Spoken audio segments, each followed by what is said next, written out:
Hello, everybody. So the Dungeons and Dragons game we were playing did kind of fall apart.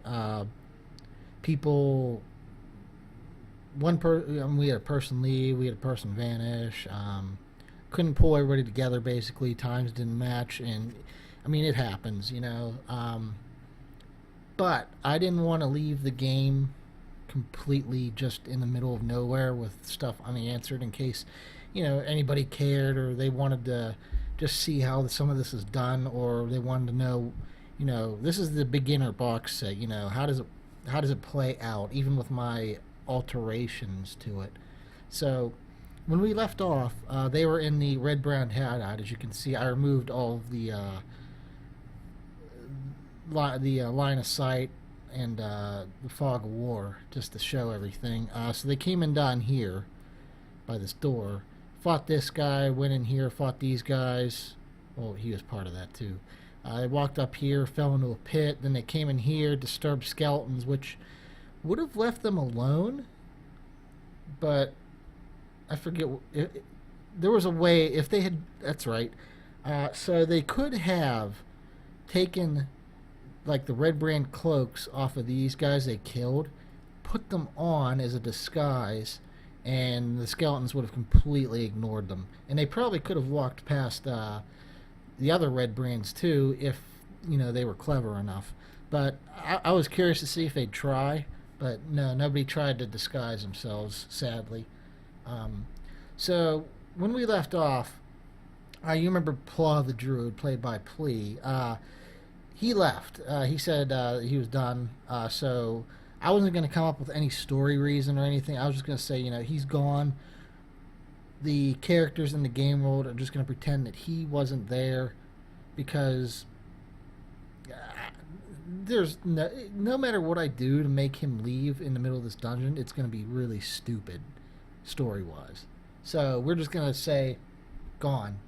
And we were going to have another person come in. This Lemore girl, I can't even say her name. Lemure, I don't know. She was going to be a rogue, I think. Let me look. Let's look at her character sheet here. That's right, I put that as a wood elf rogue, yeah. So we were going to have a rogue, and her story was going to be that she got captured in order to infiltrate this place, basically. She was not really captured. She could have gotten out of here at any time, picked this lock, and dealt with these guys. But she was staying quiet in her cell till the opportune moment. These people in the cell up here, if you remember, that guy stood up to the Red Brands in the middle of the street, and they killed him in front of their family, in front of his family, and they took the body, and the family basically disappeared. This is them, the daughter, the son, and the mother. What were their names? Dendrars, yeah, the Dendrars. So they were here in the cage.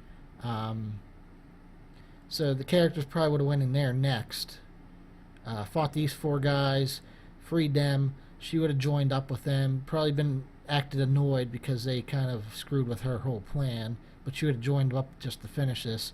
Then we get to the part which I was kind of worried about, because if you notice these S's, here, here, here, and here, those are secret walls. And the only way to progress past this part of the story is to find one of them. Now, I probably would have had either these people or Lemure say, hey, I heard these guys talking about a secret wall by the armory, which is this room here. There's no good items in the armory. It's just like basic stuff that the players probably have better than anyway.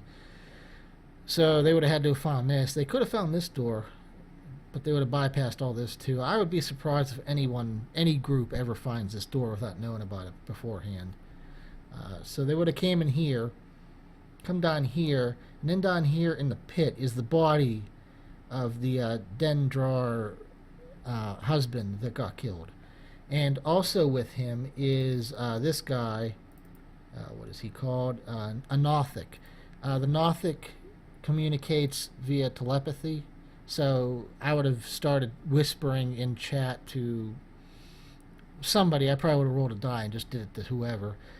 messages about, throw me another body, I'm hungry, or blah blah blah, something like that. Because that's all he does. He doesn't really want to fight. He's loyal to the Red Brands in that they feed him, so he'll do stuff for them. But if I think the book says if you like treat him well, feed him and stuff, you can convince him to help you out. And he actually has a treasure chest down here under one of these bridges that has a fairly nice item in it. I forget what it is, but and this bridge here, you can see that there's some rubble on it. That's because if they had tried to walk over it, it would have fallen apart, and I would have done that. So the only other stuff in here is down here we got some bugbears, 3 of them. They're in the employ of the Bread Brands, and we got this goblin here. The goblin's kind of a coward. He will not fight. In fact, if they engage these 3 bugbears, he basically cowers in the corner the whole time. The players can talk to him, threaten him, and that type of stuff. Up in here, we have 4 guys playing poker or something like. It's not poker. It's a game I don't know. It's probably Dungeons and Dragons specific game. I don't know it. But I mean, they could have fought them if they had the cloaks on. They could have joined them. These guys are also kind of drunk, so they might not immediately, jump up to fight them. There's stuff I could have done with that. I don't know. Mr. Nibbles up here. I forget what he is. I think he's a rat, but he is the pet of the main villain of this dungeon. And as soon as the characters enter this room, Mr. Nibbles here will run into a crack in the wall and vanish. But the thing is, Mr. Nibbles is a familiar to Alarno here. Alarno Glassstaff. Now, if you remember, the guy they saved in the cave. Whoops, didn't mean to do that. What was his name? Let's look. See if I can find him. I think I took him out. Yeah, I did. Alright, but anyway, the guy they found in there. Man, that's bugging me. I don't remember his name. Oops. He was looking for Alarno, who is part of his order and vanished.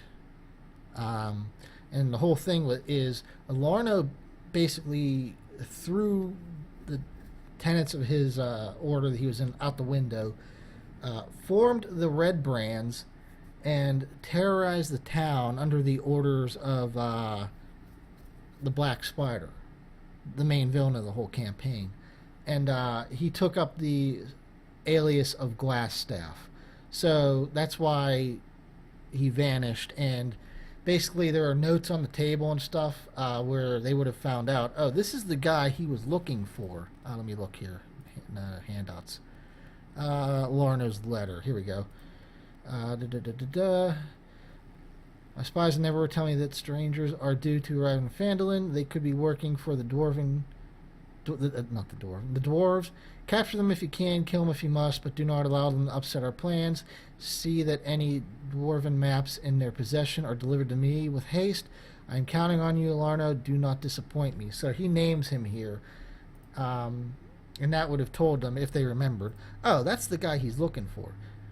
But the thing is, like I said, Mr. Nibbles is his familiar. So he sees everything that Mr. Nibbles sees right away. So they would have entered this room. Mr. Nibbles would have ran away and hid. He would have known that they were here, grabbed as much of his stuff as he could off of this table, and booked it out of this secret passage and out of the dungeon. Now, if you remember, they found this sack in the water here, filled with clothes, commoner clothes, and some other basic items. That's Alarno's get the hell out of here bag, basically, where if he gets in trouble and he bolts, that's his stuff that he grabs on the way out. So they actually found that, and he wouldn't have been able to get that stuff. And the thing with the starter campaign here is that that's it for Alarno. It's up to the dungeon master what he wants to do with him. There's nothing else written for him. You can basically do whatever you want with him. And I actually had plans for Alarno, which I will show later. But that would basically have ended the dungeon. They would have found notes up there. He has a treasure chest here that they would have found some items in. Alarno's chest. 2 magic scrolls. They would have gotten some money. So pouch containing a bunch of gems. A scroll charm person. A scroll fireball. So they would have gotten a few items. Here's what's in the Nothic's chest. A long sword with the name Talon inscribed on it. The hilt is worked in the shape of a bird of prey with outspread wings. I didn't write it down in GM notes, which is odd. I usually do that. But there's more to that sword than that. It's in the book, but I'm not going to look it up or nothing. But that's all that was in there. Yeah. So that would have ended that dungeon. And at that point, they would have head back outside Phandalin, where they could have done a number of things. There's a bunch of mini quests they have, which did show up a bit. I kind of forced it into the game just because I didn't think they were going to find it on their own, and I wanted to give them the options. That's why I had that kid walk up and say a few things, and whoops. So that would have ended that dungeon, and here are some of the other dungeons they could have went to. There was a rumor about something going on in an old tower. There's a necromancer here. Does he have a name? Haman Cost, that's it. And he has a bunch of zombies raised here. And if they had came here, defeated the zombies, and captured him, he would have told them where Cragmaw Castle is, because he's actually one of the people that knows. They could have gone. There was another thing about orcs attacking. They could have gone to Wyvern Tor, in which case they would have had found the cave. This is actually blocked off. They can't see this. I made it kind of look like it's part of the, wall of the mountain. But they could have gone in and fought all these orcs. And there's actually a, what is he? A ogre in there. Yeah.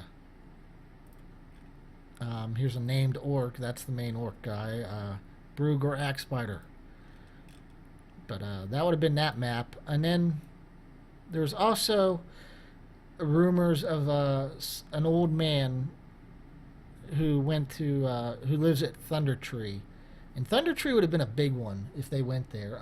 It's a giant abandoned town, as you can see, with about 14 buildings, I think. And each building most buildings have something in it. This one has zombies. There's a bunch of tree.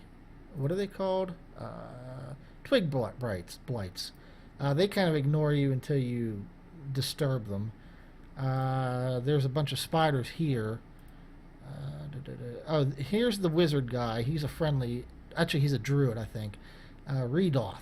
Yeah, he's a druid. He also knows the location of Cragmaw Castle. He can help them out with that. Up over here are a bunch of dragon cultists, I think. Yeah. There's more to them than just being that. I forget, though. What else is here? More zombies. And then, of course, there's this guy. Venom Fang, a young green dragon. As they approach, they see there's 2 spider corpses outside, large spider corpses.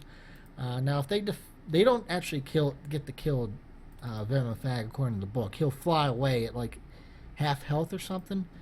But he does have one of the best loot things in the game, Venom Fang's chest. A rusty old dwarven battle axe. Runes in Dwarvish on the axe. The runes actually read Hue. It's a really nice axe. I didn't write the details down, unfortunately. But, yeah. This would have taken a while if they'd have gone here, because there's so many twig blights. You can't even see them all on here. Because they kind of blend in with the green and they're small. But after they at least did one of those things, they would have found, finally, Cragmaw Castle, which is also a really big map that's blurred. Come on, load. There we go. My issue with this map... Let me get a drink here.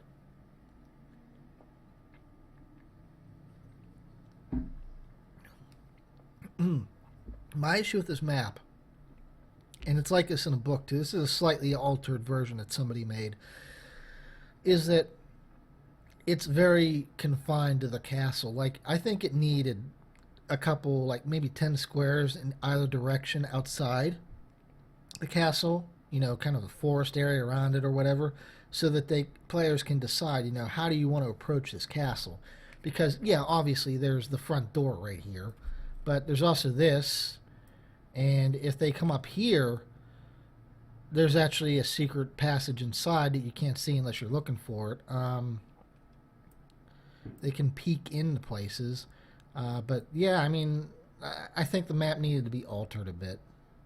But basically, if they would approach from the front door, let's say, there's a bunch of goblins in the little things here. They can shoot arrows out through there, so there's basically no way in this castle, if you go through the front door, without you getting arrows shot at you in the face.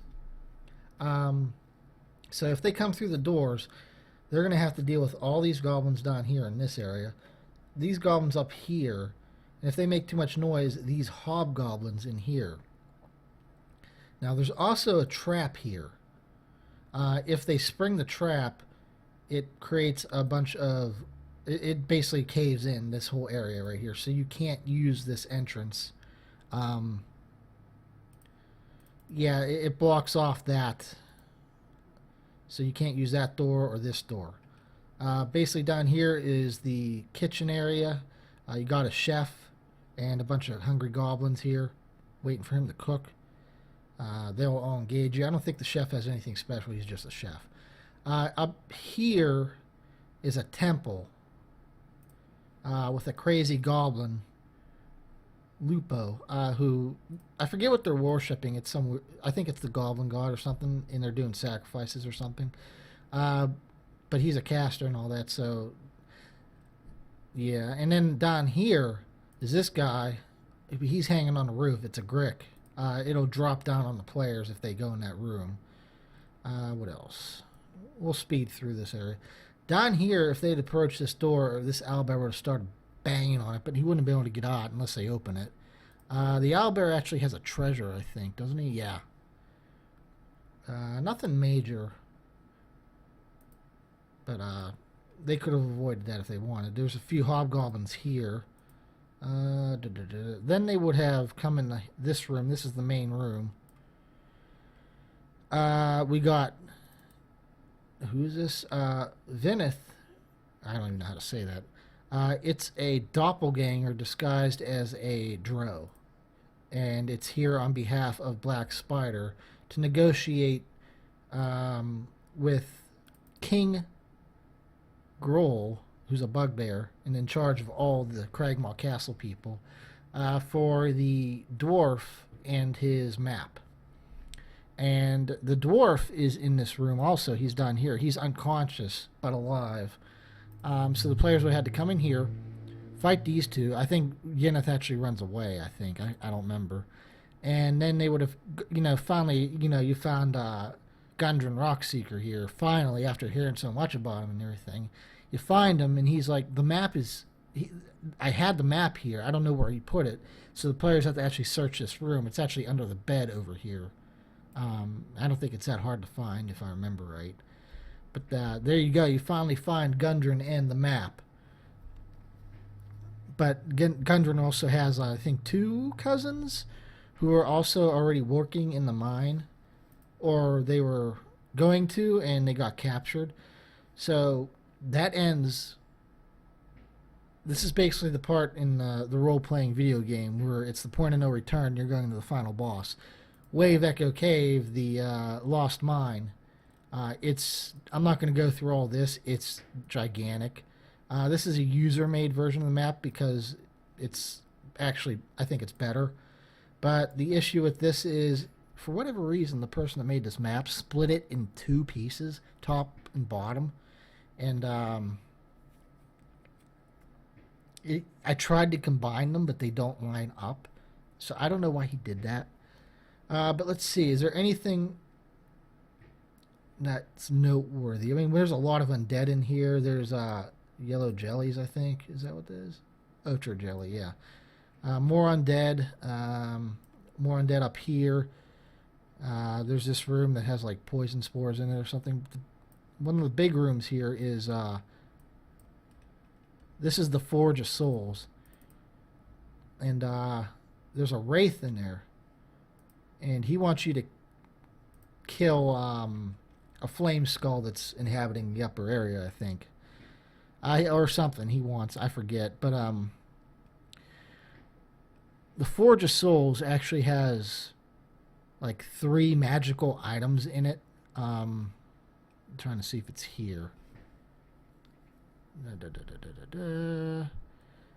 I think I just kept them separately. I didn't say they were in a thing here. I think it's like Lightbringer. It's a +1 mace. What else? Dragon Guards, a +1 breastplate. There's some nice items there. But that's basically the bottom half. There's everything big is in the top half. So this is the upper half of the map. The reason it's called Wave Echo Cave is because this area up here, the water crashes like every 5 minutes and makes a giant noise that goes throughout the cave. Oh, this is the Forge of Souls. My bad. That other area wasn't. There's what is this in here? A spectator. That's what the Wraith wanted you to get rid of. There's a spectator in here guarding it. You can talk to him and convince him that you're basically supposed to be there and can take the items, but he will leave you alone unless you try to take those magic items. Here's the room for more dead, but also a flame skull, which is, from what I've read online, is like a super overpowered enemy in this whole campaign or something. I don't know. I think is this just undead? Oh no, those are bugbears. There's bugbears down here in this pit trying to dig for something, and there's a drow here watching me. It's the another doppelganger just dies as a drow named Valak. Let's see, and then we'll go into the main room here. And the thing about this is, if you watched my other streams all the way back to the beginning, you remember they got in a dungeon, and a dream dungeon, and there's a voice in there who said that Nezznar, that at least one of the party in that dream dungeon was destined to fight Nezznar at some point. And the voice wanted to make sure he defeated him because Nezznar betrayed and cursed him. So this whole time they've been talking about going after a black spider, and it turns out the black spider is Nezznar. Now, the dream dungeon and the whole Nezznar thing is my own creation. I added that just for myself because I wanted to give an overlapping story. But he's in here, and he actually is super, super curious about the group of players. So he's going to talk to him at first, be like, how did you do this? Who are you? You know, how did you find me? And basically he's just going to ask him a bunch of questions, and they can choose to attack. He has 4 spiders. He has a spider staff. He's actually weaker in this, I think, than he was in the dream dungeon I made. He's a caster, basically. In this room is the only member of the Rock Seekers alive that got captured is Nundro, one of his cousins. The other one, who I forgot to mention before, let me go back down here, is actually at the entrance here. That's him. I didn't make him selectable. That's the other cousin. He died here. He has a pair of shoes that gives you something. They're nice shoes, basically. Magic shoes. But, so the thing I was doing, like I said, I wanted to make an overlapping story for all these. I was going to roll after this game into Horde of the Dragon Queen, but I changed a few things before then. So when they defeat Nezznar, Gundren and the guy they rescued from the Goblin Cave, what is his name? I know I put you in here.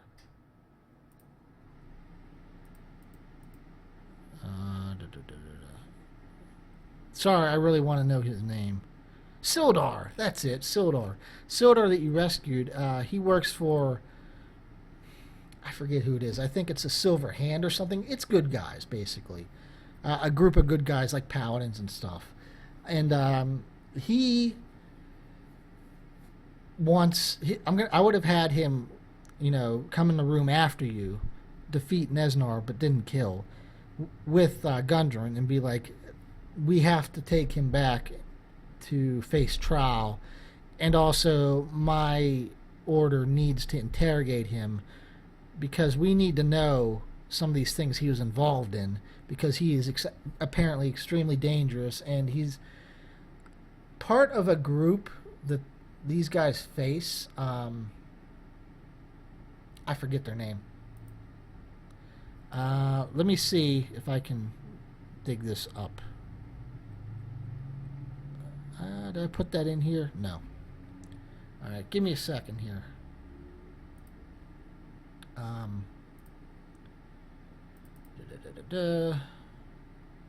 digging in my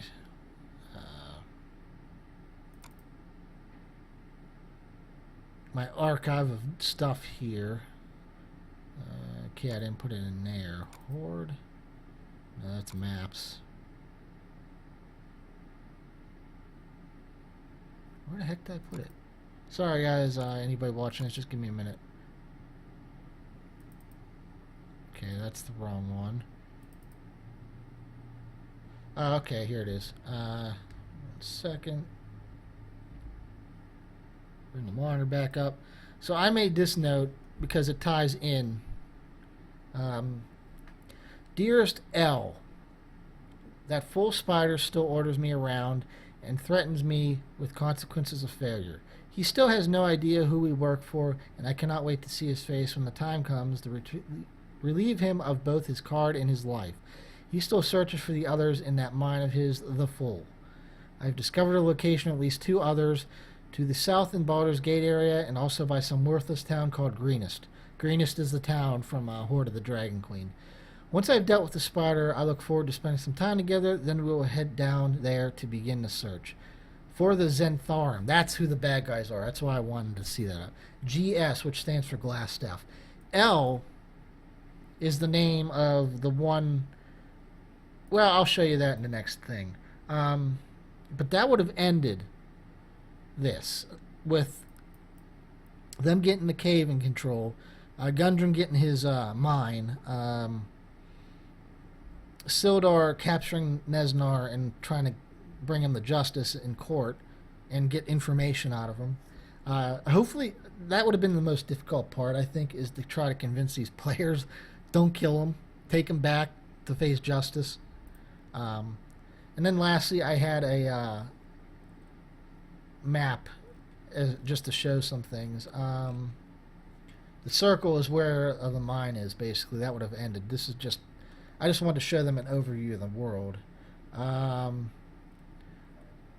Like, Greenest is way down here. I had that squared, yeah.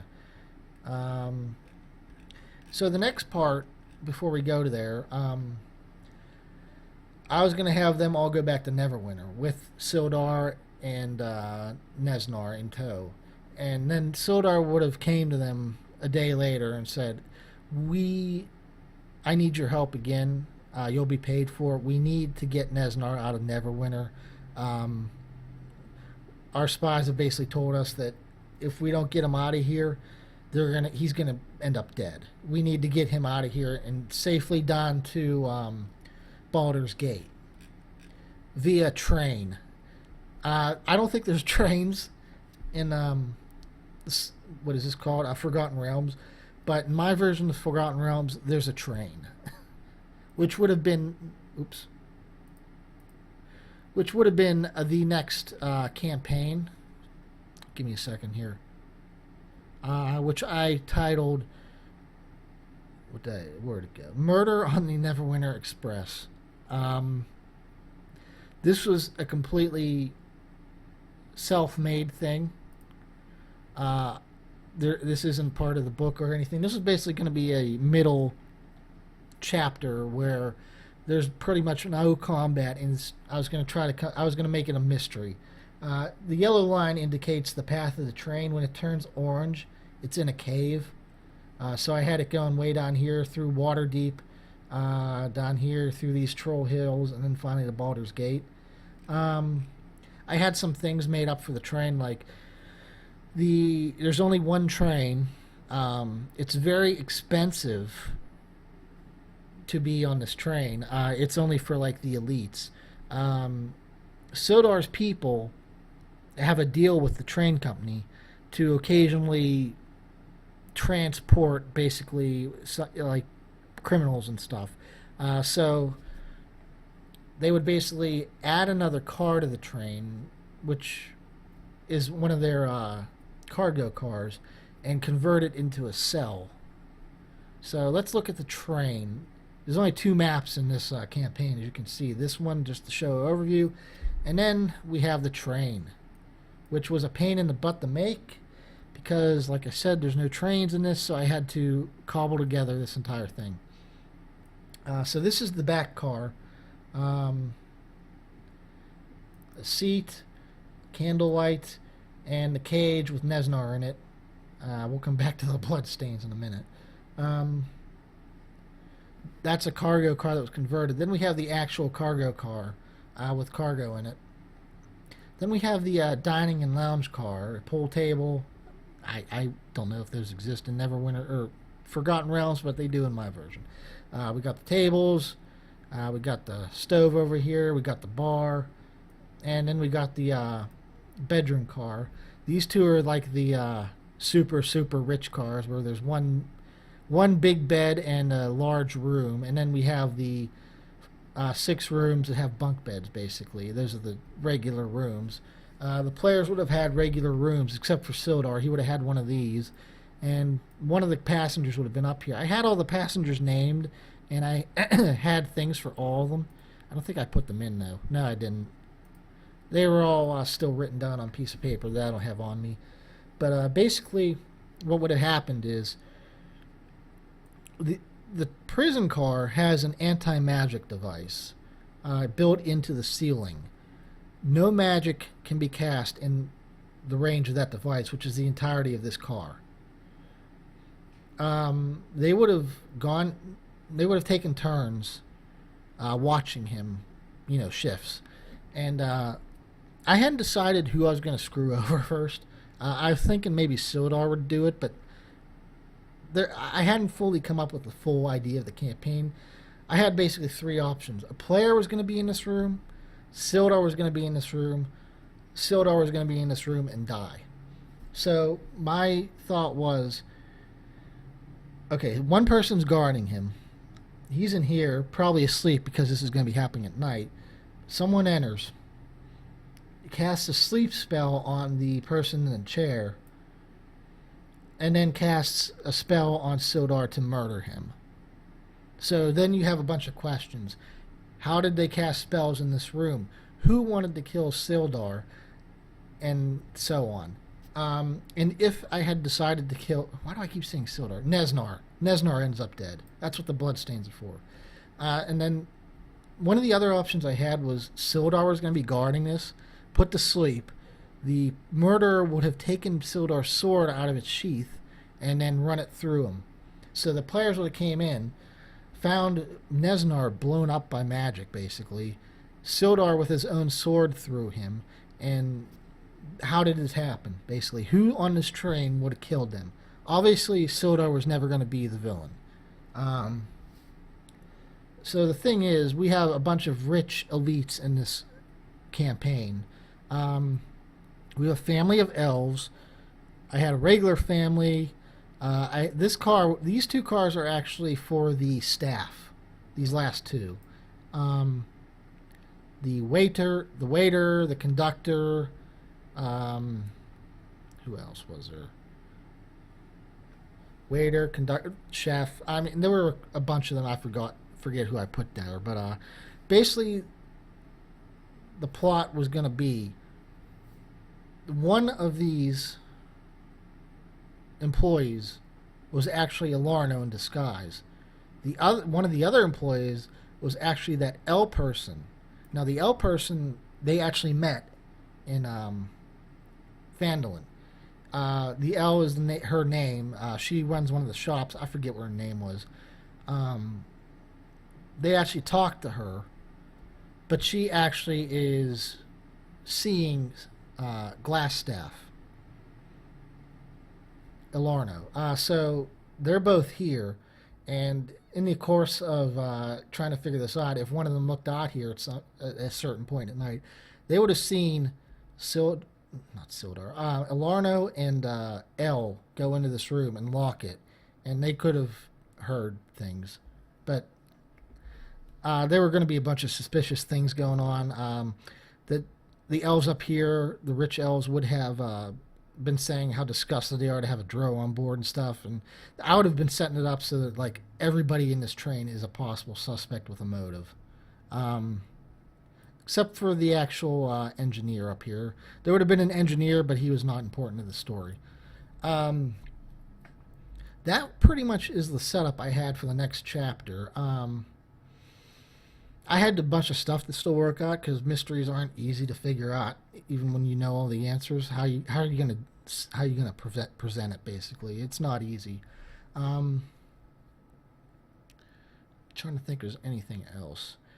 Like I said, I had I had handwritten notes of like the entirety of the staff, the entirety of the passengers, what their motives are, what they're doing on this train, um, why they're suspicious. But it was a curveball because one of them was Larno and in disguise, and Sildar was going to end up dead no matter what, be it on duty down here or just because he would recognize Larno at some point, even in disguise. So he had to die at some point. The only other thing I had going on with this train basically is they have to turn their weapons in unless they are the person in this chair. Um, that's the only time you're allowed to have a weapon. Otherwise, they would have been, unarmed the entire time. Um, that's pretty much all I had for that. I don't think I had anything. Oh, wait. We can show some of the old campaigns. It's been so long that. Here we go. I was actually probably going to rework this, but I can show some of this real fast. I didn't have this entirely worked out yet. Horde of the Dragon Queen. Let's see. Quit doing that. Stupid thing. All right. So this is the town of Greenest. When they first arrive, it's actually under attack by a dragon cult, and there's a dragon too. I won't go too much into this one because, this would have been further along. This campaign was almost pretty much done. It was the train that I was working on mainly. This was done almost. 100% done. Yeah, I had just about the entire thing set up. That's a small one. But yeah. Yeah, I had every map in here and everything. I was ready to go with this. But unfortunately, like I said, it happens sometimes in games like this. It just didn't happen. When I hit exit, you should exit. Thank you. But I mean, you can see everything I have here. I'll just show you. Like we got the templates for the Lost Dungeon, a template for Phandelver, just in case I need to make it again. This has like the entirety of the monster manual in it. This is a game I was going to see if they wanted to play. I won't go into that much, but I think that's a neat game. But that's it. I just wanted to show like what would have transpired, what I had worked out to a point. Horde of the Dragon Queen is the first half of that story. I forget what the second book is called. I have that book too. Basically, when they finished Phandelver, they would have been level 4 or 5. The train would have taken them up to 7-ish? No, when they finished Phandelver, they were going to be 4. The train would have taken them up to 5. Dragon Queen would have taken them up to 7, I think. Maybe a little higher than that. I forget. It's hard to remember everything. It's been months. But if you were curious as what was going to happen, I hope that answered your questions. I still like this. I still like Dungeons and Dragons and stuff. I hope to play more of it. I don't know if it'll be streamed or nothing. I don't think I'll be G or Dungeon Master again. I just don't think it. I was that good at it. Um, I mean, I was okay, but yeah. Hopefully, I'll have something at some point. But that's gonna do it for this video. I hope you found it interesting just to see some behind the scenes stuff and what would have happened. I know I would have wanted to know what would have happened, even if I wasn't a good dungeon master. I would have still been curious, like what's going to happen, you know. But that's going to be it. Thanks for watching.